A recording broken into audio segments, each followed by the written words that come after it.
우리 이웃나라 일본에는 노후된 빈 집이 800만 채가 있다고 하대요. 저걸 어떻게 하나 나라에서 고심을 많이 한다고 얘기합니다. 오늘 빈집의 위기 얘기를 좀 하려고 합니다. 오늘 본문 말씀은 사람의 심령을 집으로 비유해서 빈집의 위기를 말씀하신 것입니다.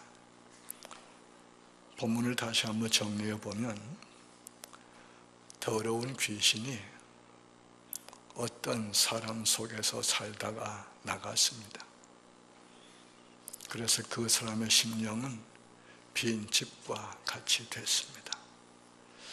그런데 이렇게 나간 귀신이 다른 곳에 더 좋은 거처를 찾다가 마땅한 곳을 찾지 못하고 전에 살다가 나온 그 사람을 다시 찾아가 보았더니 그 사람의 심령이 비어 있는 거예요. 그리고 그 사이에 깨끗이 소재가 되어 있고 수리가 되어 있는 거예요. 그래서 그 귀신이 옳다 됐다 하고는 저보다 더 악한 귀신 7을 데리고 와서 그 사람 속에 들어가 사니까 그 사람의 나중 형편이 전보다 더 나쁘게 되었다는 내용의 말씀이지요. 우린 여기서 몇 가지 사실을 생각해야 합니다. 첫째는 사람의 심령에는 누군가가 무엇인가가 살고 있다는 사실이에요. 누군가가 무언가가 심령 속에 살면서 마음을 주장하고 지배하고 좌우한다는 사실이에요. 비록 보이지 않고 자신이 모를지라도 사람의 심령 속에는 누군가가 무언가가 살면서 그 사람을 주장하고 지배한다는 사실을 기억해야 돼요.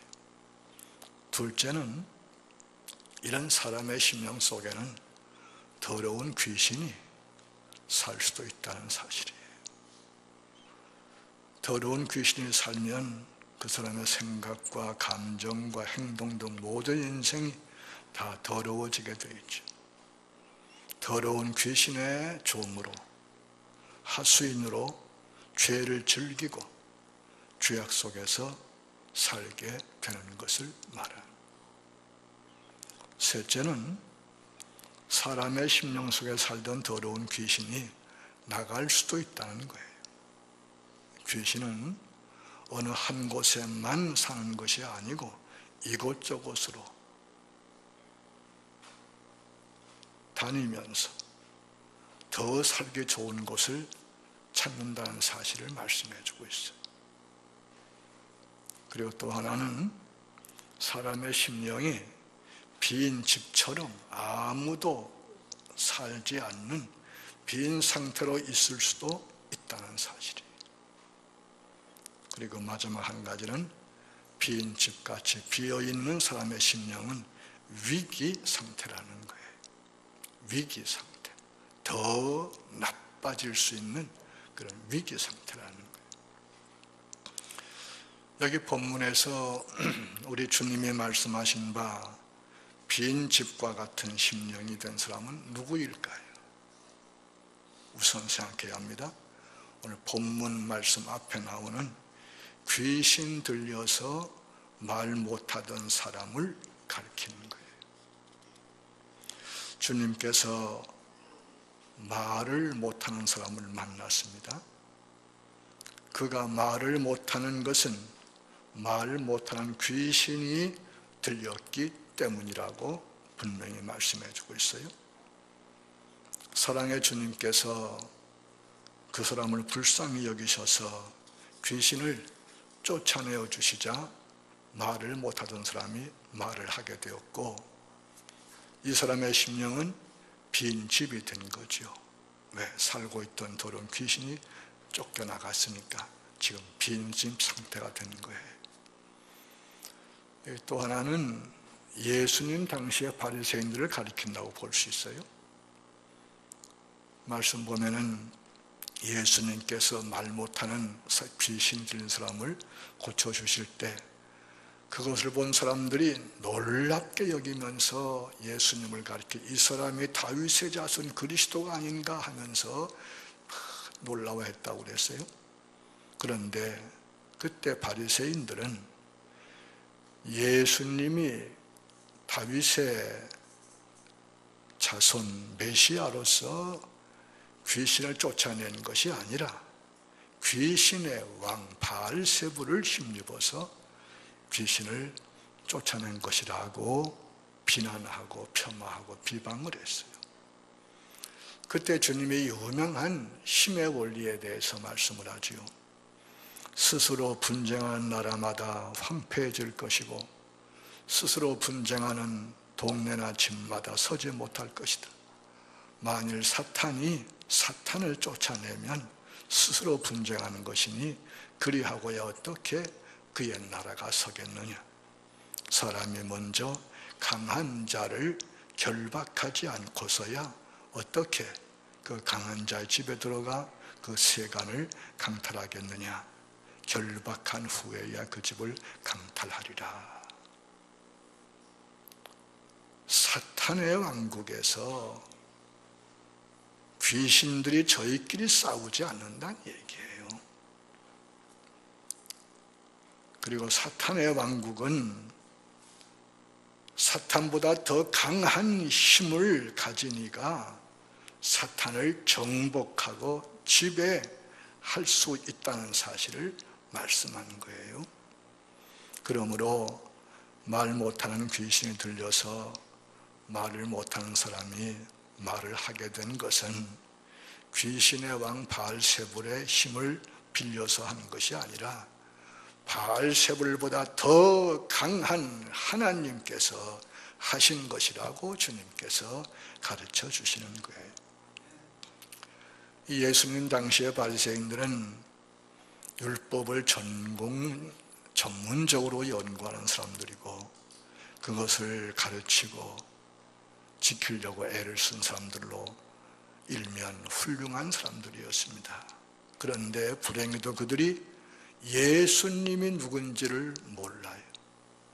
그리고 예수님을 믿고 영접하지를 않아요. 오히려 예수님을 비난하고 예수님을 적대하고 예수님을 불신합니다. 이러한 그들의 심령이 마치 빈 집과 같았음을 말씀하는 거예요. 그러한 그들의 심령에 악한 귀신이 들어가서 역사하는 거예요. 그래서 예수님을 회방하고 정죄하지요. 예수님께서 귀신 들려 눈 멀고 벙어리 된 자를 고쳐주시자 바리새인들은 그것을 성령의 역사로 믿지도 않고 귀신의 왕 바알세불을 힘입어 된 것이라고 하면서 성령을 회방한다고 그랬죠. 주님은 경고하십니다.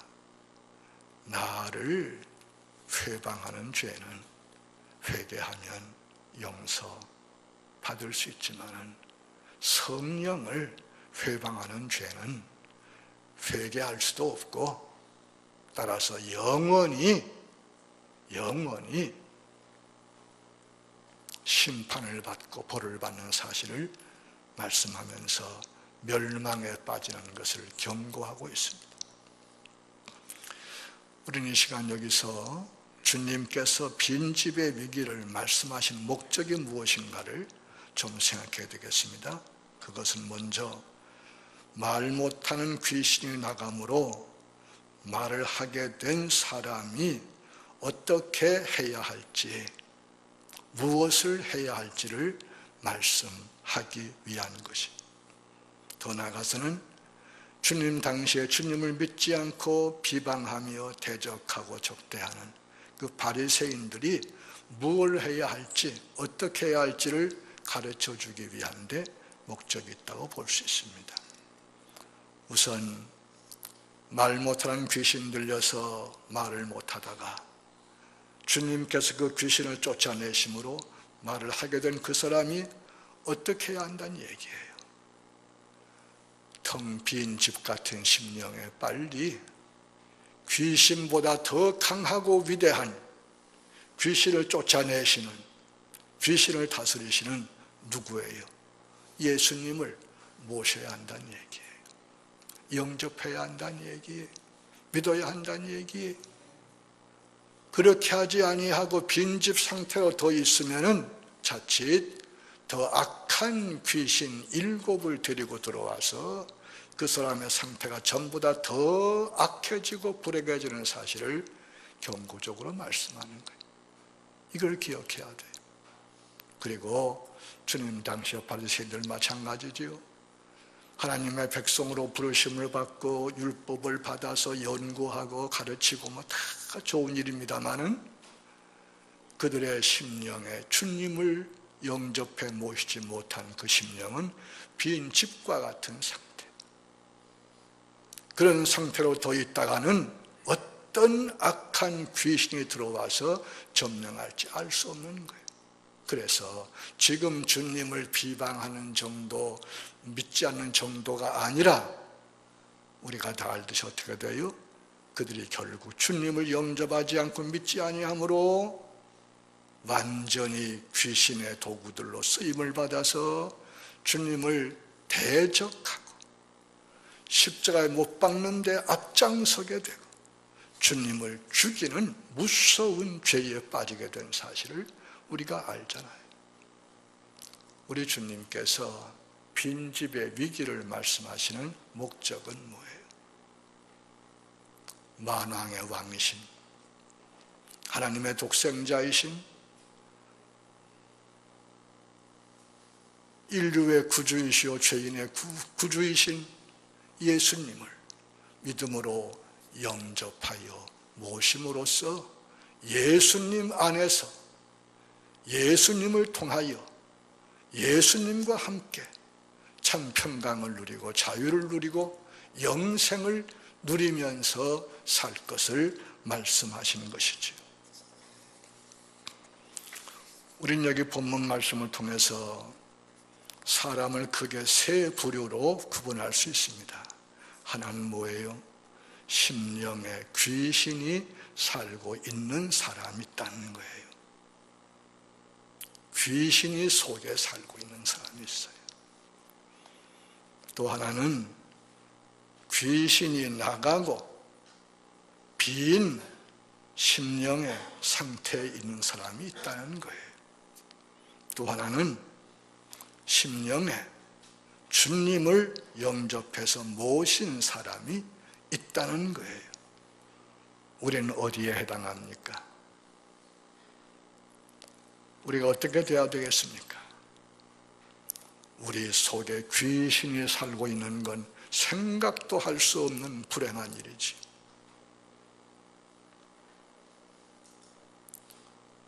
우리 집에 우리의 심령이 텅 비어 있다면 그것도 대단히 위태로운 위험한 상황. 어떻게 돼야 되겠습니까?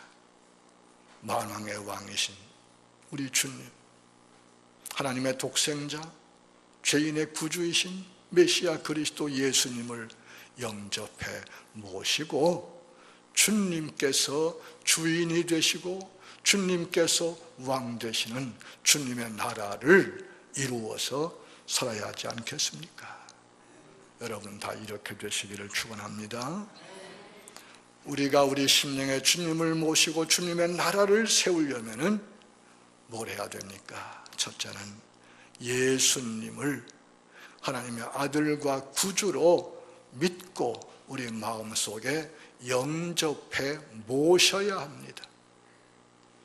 예수님 믿는 것은 모시는 거예요. 우리 중심에 모시고 우리 삶의 중심에 모시고 우리 모든 삶의 가장 귀한 분으로 섬기는 것이 바로 예수님을 믿고 영접하고 예수님 안에 살고 있는 것이, 이것이 하나님의 나라이죠.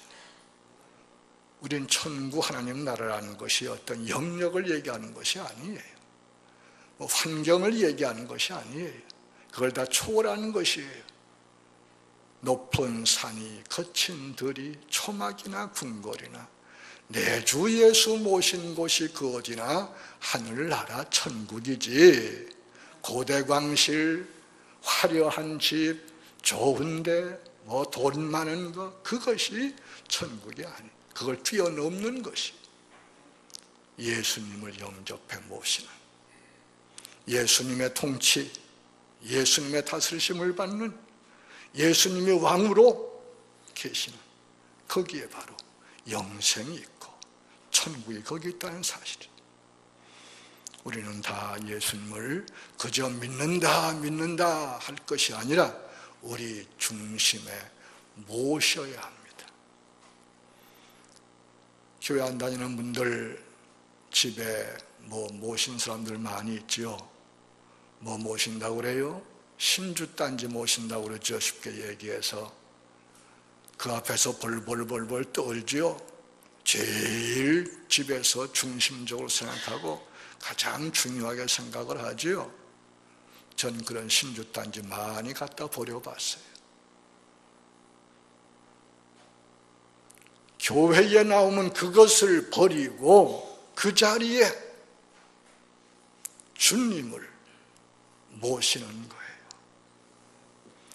그 자리가 어떤 선반 위의 공간 아니라 우리 중심에 주님을 모시고 어디에 가든지 주님의 통치, 주님의 다스림, 주님의 교훈, 주님의 모습을 닮아 살아가는 것이 바로 주님을 모시는 거예요.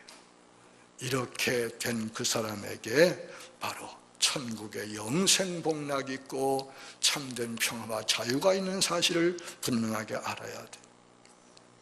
우린 더 나가서 하나님의 말씀 성경을 믿고 지키며 순종하는 것.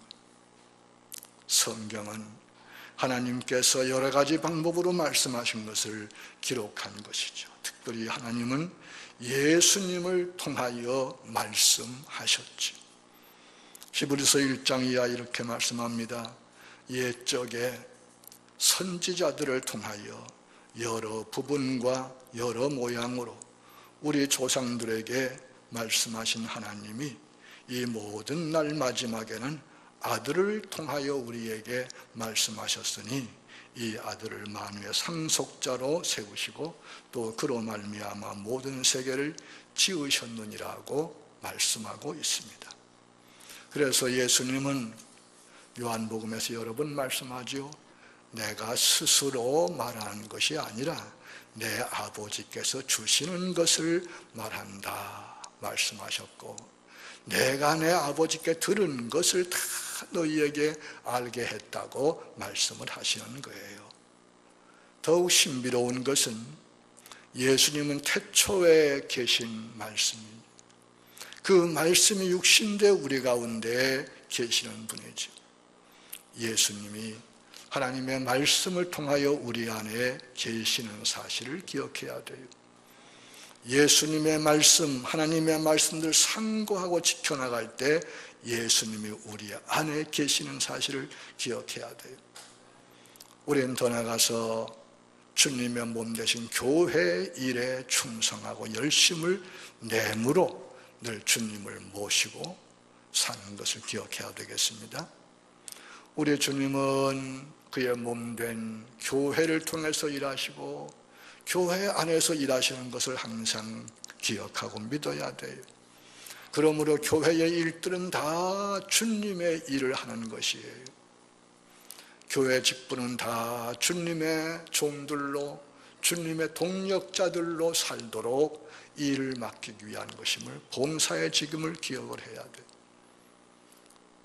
주님은 머리가 되시고 주님의 몸을 이루는 교회 모든 구성원들은 주님의 몸 사지백체가 되어서 어떤 사람은 손 역할도 하고 어떤 사람은 발 역할도 하고 어떤 사람은 눈 역할도 하고 어떤 사람은 입 역할도 하고 그러면서 주님의 일을 하는 것이 바로 교회의 본질인 사실을 기억해야 되겠습니다. 이러한 교회 일에 충성하고 열심할 때에 우리는 주님을 모시고 주님과 함께 주님 안에서 삶으로 빈집의 위기를 우리가 면할 수 있는 것이죠. 사람의 심령이 더러운 귀신이 나가고 비어있다는 것은 이것도 저것도 아닌 상태, 덥지도 않고 차지도 아니한 그런 상태라고 할 수도 있어요. 이러한 상태가 영적으로 위기예요. 계시록 3장에서는 예수님께서 라오디게아 교회를 두고 꾸짖지요. 너희가 차지도 않고 덥지도 아니하니 내 입에서 토하여 내겠다. 차든지 덥든지 하라. 그런 말씀하시는데 귀한 말씀이죠. 우리가 교회 생활을 하다가 빈집 같은 상태에 있을 수 있습니다. 바로 그때가 신앙생활의 위기입니다. 열심히 교회 나오고 기도하고 은혜 받고 봉사하다가 쉬는 때가 신앙생활의 위기입니다. 이미 믿음으로 죄사함을 받고 하나님의 말씀으로 성령의 역사로 심령이 소재되고 수리되었는데 그 안에 주님이 계시지 않고 빈 상태가 바로 위기입니다. 그래 로마서 12장에 말씀하지요.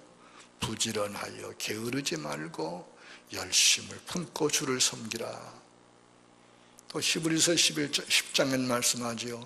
모이기를 패하는 어떤 사람들의 습관과 같이 하지 말고 오직 권하여 그날의 가까움을 볼수록 더욱 그리하자.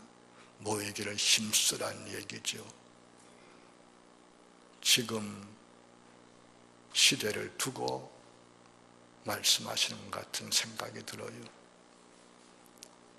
우리 사회가 옛날과 달리 너무너무 변해서 모두가 너무나도 바쁘게 사니까 시간도 내기 어렵고 피곤도 하고 교회에 모이는 거, 예배 모이는 거 본의 아니게 자꾸 멀어지게 되고 모이기 어려워지는 거예요. 안타까운 현실이에요. 그러나 아셔야 돼요. 모이기를 게을리하면은 서서히 죽어가는 것입니다. 모일 때에 사는 것입니다. 숯불의 원리와 같다고 얘기하지요. 아무리 숯불이 시뻘겋게 불이 붙어 타도 흩어놓으면 금방 다 꺼지고 말아요. 그러나 함께 모아두면 서로 힘을 주고받아 이글이글 타오르고 제 역할을 다하는 것이죠. 교회 생활에 모이는 것이 절대 중요한 것이. 히브리서가 어떤 성경이에요? 핍박받는 시대에 주시는 말씀인데도 불구하고 모이기를 힘쓰라는 거예요. 핍박을 받으니까 숨어야 되고 모이지 말아야 할 것 같은데 그건 그 죽음이에요.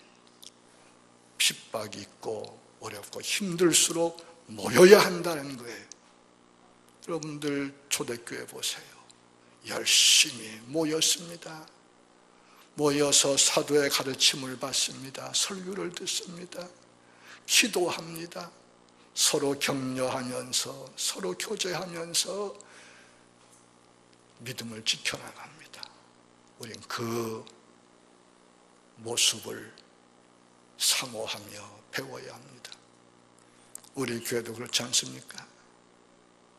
가령 우리 교회 전 같으면 금요일 밤도 여기에 그득히 모였습니다.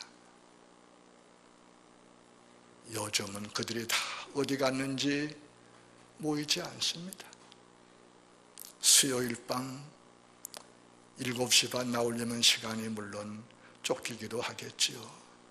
그러나 그것만은 아니에요. 열심히 식었어요. 문제가 생겼어요. 누구는 피곤치 않습니까? 다 살기 피곤해요. 그래도 어떤 분은 시간 나와요. 고된 일을 하면서도 시간 나와요. 그러나 어떤 사람들은 보다 더 내가 볼 땐 편하게 사는데도 나오지를 않아. 나오려고 하지를 않아. 바로 이것이 교회생활, 신앙생활의 위기를 맞고 있는 것입니다. 빈 집의 위기를 맞고 있는 것입니다. 성경은 말씀하지요. 너희는 정신을 차리고 근신하여 기도하라. 신앙생활에서 기도하지 않고는 아무것도 기대할 수 없고 아무것도 할 수 없고 되지 않습니다. 정신을 차리고 기도해야 할 때가 바로 지금인 줄로 생각합니다. 정신을 차려야 합니다. 우리 신앙생활, 우리 심령의 상태를 깊이 생각하고 돌아보면서 정신을 차려야 합니다. 그리고 무엇보다도 열심히 서로 사랑하라고 말씀하고 있습니다. 기독교는 도덕도 아닙니다. 윤리도 아닙니다. 사랑입니다. 사랑. 주님께서 보여주신 사랑. 이걸 우리가 깨닫고 지켜나가야 합니다. 예수님이 우리 안에 계신다는 말은 달리 말하면 성령님이 우리 안에 계신다는 말 같은 얘기지요. 왜요? 성령님은 예수님의 영이에요. 예수님께서 성령으로 우리와 함께 계시고 우리 안에 계시는 거예요. 그래서 성경 말씀에는 너희 몸은 성령의 전이라고 말씀하지요. 성령께서 계시는 성령의 집이 바로 우리 몸이라는 거예요. 또 찬송가에는 나의 마음 성전 삼고 주께서 계시네 라고 노래하지. 우리 주님께서 성령을 통하여 우리 안에 계시고 우리의 삶을 주장하시고 지배하시는 이것이 바로 신앙생활이요. 여기에 영생이 있어요. 여기에 참 평안과 자유가 있어요. 여기에 참 기쁨과 감사가 있어요. 여기에 세상이 부러워할, 세상이 두렵지 않는 참된 자유가 있는 사실을 기억하시기 바랍니다. 말씀 맺겠습니다. 빈 집의 위기를 생각하십시오. 우리의 심령은 어떠합니까? 더러운 귀신이 우리 안에서 우리의 생각과 감정과 삶을 조종하고 지배하며 주관하지는 않습니까? 물론 절대 그래서는 안 됩니다. 더러운 귀신은 우리가 예수님을 믿고 영접한 그 순간 쫓겨나간 줄 믿습니다. 우리의 심령은 하나님의 말씀과 성령의 역사로 소재되고 수리된 줄로 믿습니다. 혹시 이렇게 소재되고 수리된 마음이 비어 있지는 않는지요? 깨끗이 소재되고 수리된 빈 집에 만왕의 왕이신 예수님을 모시고 살아야 합니다. 예수님이 우리의 심령을 다스리고 삶을 다스려야 합니다. 그래야 하나님의 나라가 이루어집니다. 새하늘과 새 땅을 누리면서 살게 됩니다. 만일 우리의 심령이 깨끗이 소재되고 수리되어 비어 있다면 전에 살던 더러운 귀신이 다시 들어올 수도 있습니다. 그때는 더 악하고 더러운 귀신 7을 더 데리고 올 것입니다. 그 결과는 무서운 불행입니다. 히브리서 6장 4절 이하에 이런 말씀이 나오죠.